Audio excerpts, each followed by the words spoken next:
Ross is an Asia political risk analyst. Thanks for joining us, Ross. Do you think China's ambivalence towards the Russian attacks on Ukraine because it wants to do the same with Taiwan?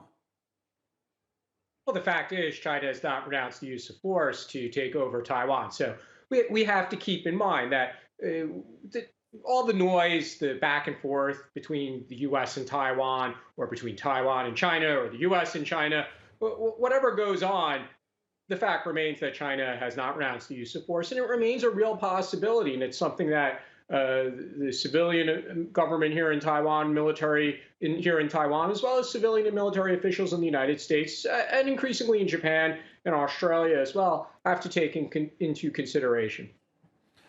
The use of force is one thing to try to reunify Taiwan with mainland China, but then comes the reaction. I mean, just recently, when Joe Biden was with Fumio Kishida, the Japanese prime minister, at a news conference, he said, yes, the Americans will become militarily involved if China takes that sort of military action against Taiwan. And then last year, we saw a full replica of a U.S. aircraft carrier in the middle of a Chinese desert. And people are saying, well, clearly the Chinese are prepared for a military confrontation with the Americans. Yeah, that's right. Again, the expectation, or you have to prepare for the fact that, or the reality that Taiwan might be invaded by China.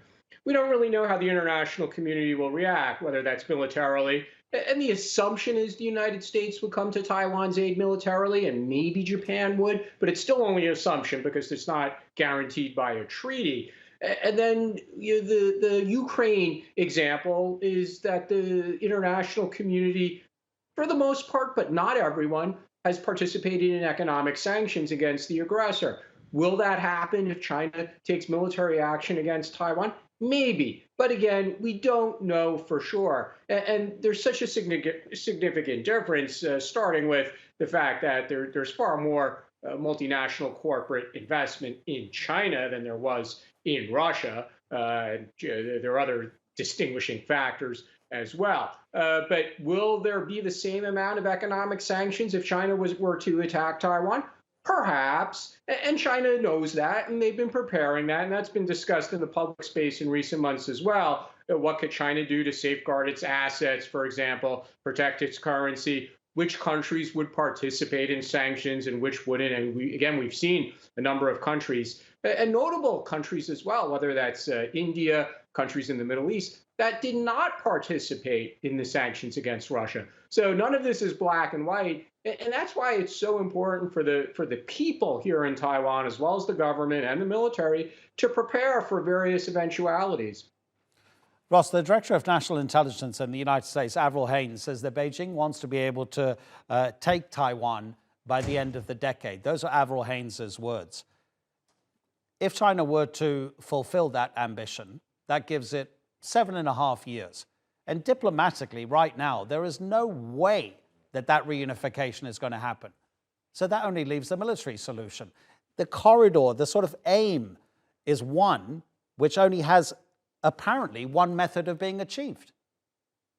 Yeah, I like to say that the people or the government or the military here in Taiwan, they should prepare or go about the things they need to do as if a military emergency could occur today, not in 4 or 5 or 6 or 7 years. And the unfortunate thing is there's so many different government officials and scholars.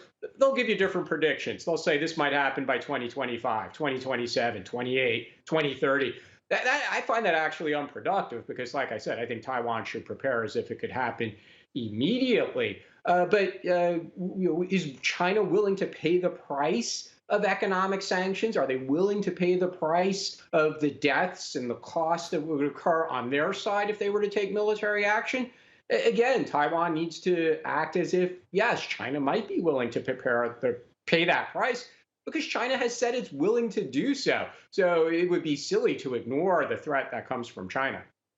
Ross, thank you very much indeed. Have a great weekend. Ross Feingold in Taipei.